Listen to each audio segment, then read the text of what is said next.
Hello, everyone. Welcome back to another episode of Bermanology on Lettermen Row. We are in Winston-Salem, North Carolina, at Glenn High School, the home of Ohio State target Jahvaree Ritzie, one of the country's best defensive ends.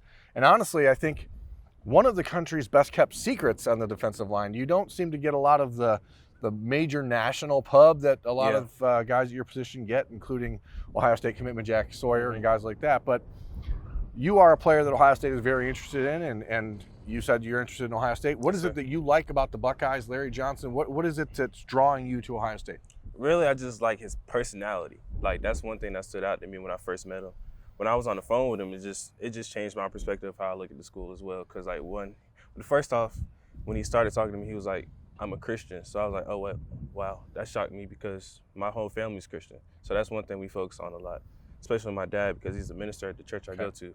So that's one thing that stood out to me. And so really that just drawed me in more because I haven't heard any school talk about that yet. There is a funny anecdote, I guess, at Ohio State about how Larry Johnson never swears. He doesn't. So he told me that. You will notice when you go there, he's visiting, Javaree's visiting Ohio State in April. Yeah. That if you talk to the defensive linemen and other guys, they'll tell you that it's true. It never happens. Yeah. And so it's like the worst he'll get is a dang or a gosh darn. Yeah. You know, Larry, as a defensive line coach, obviously has done a pretty good job. Yeah. I mean, he continues to put out first-round picks and Yes, develop first-round guys, both when he was at Penn State and now Ohio sir. State.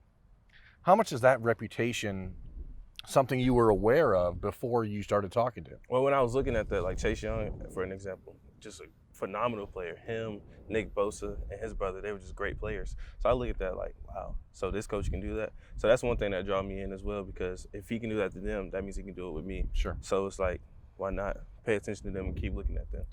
Ohio State has done pretty well in the state of North Carolina in the last handful of years, especially along the defensive line. Taekwon Lewis is from here. Yes, sir. Jaden McKenzie, now Jacoby Cowan in the class of 2020. Yes, sir. Does it make it easier for a guy like you to consider going away from home when you see that there's other guys that have done it before? Well, for me, it's not. I don't really base my the way I see things off of other people. Sure. It's just based off of me. So if I say I want to go away from home, then I'll go away from home, or with my family, it's just based on what we like. Yeah. We have not talked a whole lot, and so to get to know you a little bit, is that something that's in your interest? I mean, do you want to leave home? Is it a matter of? I'm not really worried about leaving home. At the same time, I just want to go to a place where I can enjoy it, have a great time. It's a good place for my family too. Like when they come up, they'll be like, "Oh my God, this is great too." So yeah, that's one thing that helps us out. But distance, I mean, it's an important factor, but at the same time, we just want to have a great time at the school I go to. Now, when you're talking about the faith with Larry Johnson or the distance, what else are you really looking for in a school, Jahvaree? What is something that's going to help you start to separate? You have a top 12 list out. Yes, sir. What's going to start separating schools on that list so that you can start narrowing things down? Just when I see, say they fall off, if I see that they're falling off, and it's like, wow. Well, when you say fall off, are you talking like the communication? Communication, just keeping in touch, just things like that, like just information. Like if I look up something and then they tell me one thing and it's a lie, it's like, well, that's not what they said, or that's what they told me and it wasn't true. So it's like, yeah, I can't worry about that then. So have you run into a lot of that in your in this process? Actually, I haven't, because everything they've told me and I look up is true. So it's like, wow, yeah. What is the pitch, I guess, for a school like Ohio State to recruit anyone? But I mean, you're here, you're who we're talking to. Yes, sir. How do they recruit you? How does that first call go? It's just great. Like, I'm blessed to be in this position. I'm proud of that. I'm blessed to have a favorite. Thank you, God. But it's like, I don't know, it's just the way they do their things, just like talking and just keeping up, just sending me things, sending me facts, sending me quotes, sending me inspirational messages, just keeping me going. That's just a good thing for me. As a recruit growing up here, you're on, you're not in Charlotte, you're only an hour away. Yeah. It's not an area where it's like there's not talent. There's a lot of guys talented around here. Yeah. But it's different when you hear from a school like Ohio State or Georgia or Alabama or someone like that, right? I mean, what is that feeling like when you get your first phone call from Larry Johnson, the guy who's had 6 straight Big Ten Defensive Lineman of the Year and stuff like that? Like, what is that like for a recruit to get that call? Amazing. Like, it's just shocking. Like, oh, they reached out to me. So like when I first heard his voice, or like when I spoke to him, I was just like shocked. Like me and my mom were like, oh my God, this is Larry Johnson. He coaches at Ohio State. So it's like, wow. Like that's how it is for all the coaches, not just him himself. Just like, it's just like, wow, I'm talking to these coaches from these schools. So, yeah. As we were walking out here today, you said that Ryan Day had texted you earlier today. How much conversation are you having with Coach Day? I talk to Coach Day like every day. Every day. Him, Coach Johnson, Coach Wilson, Coach, I can't think his last name. But, yeah, we talk all the time. Is it weird for you? I mean, you're a 4-star ranked player. It's not like you're some under-the-radar kid that nobody's ever heard of. But you are sort of flying low, and is that just because your own style, or you're not out there promoting yourself? I don't like showing off. I don't like doing things like that. But, like, say if I get an offer, I mean, I'm going to post it. But at the same time, later on throughout the day, I'm not going to talk about it. Like, I don't talk about myself. Not retweeting every fan. Yeah, I don't boast myself and things like that. So, yeah. You did post on Twitter last week a video of you running the high hurdles. Oh, yeah. My mom, she posted a video. Your mom posted it, yeah. That's right. Now, you're what, 6'4", 6'5"-ish, 265 pounds. Yeah. We're standing here at your high school. Yes, sir. On the track. Today's your first track meet. Yes, sir.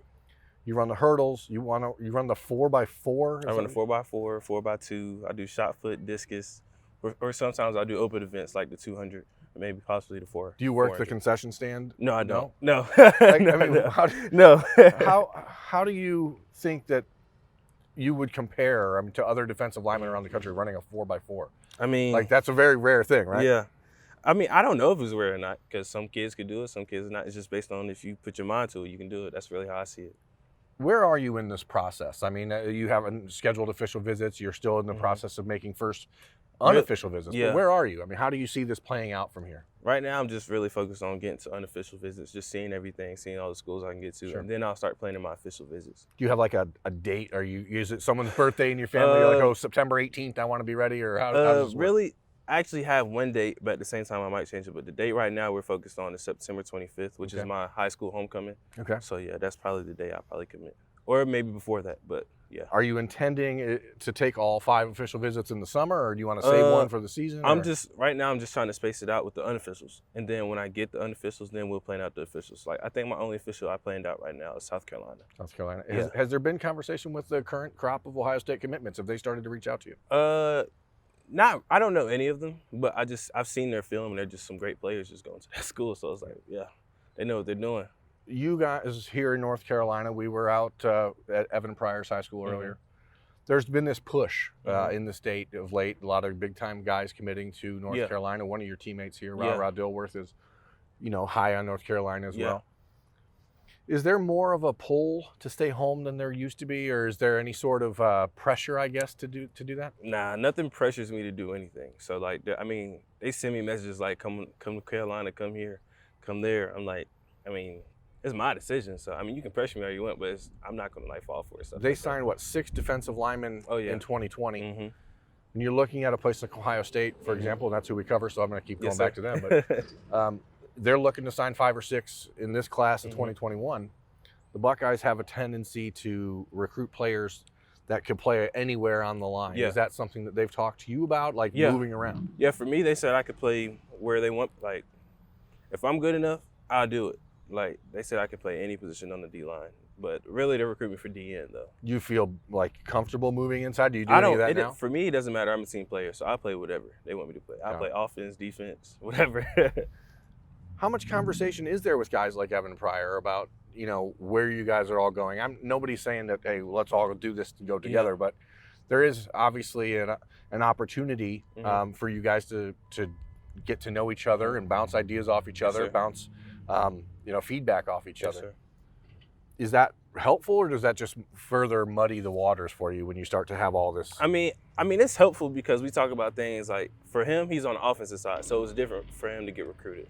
So, I talked to him about schools like Ohio State and Penn State and Georgia and schools, UNC and all that. Yeah. It's but really it's our decision. So it's like, hey, did you like that school? He'll tell me about it, and then I'll go visit, or I'll tell him about the school. It's just things like that. Got it. Yeah. Look, Jahvaree, I'm going to let you get out of here. I know you got to get ready for your track meet, but yes, sir. I'm Jeremy Birmingham. That's Jahvaree Ritzie. This has been Bermanology on Lettermen Row. Everyone, thanks for watching. We'll talk to you next time. All right. Thanks for watching. Subscribe below to get the latest videos from Lettermen Row. We got Letterman Live. We've got the practice report. We got rapid reaction. Hey, and we got Buckeye IQ with Zach Bourne. For sure. We got recruiting breakdowns with Berm. We got whatever you need. Ohio State football and Ohio State athletics. We've got you covered here at Lettermen Row.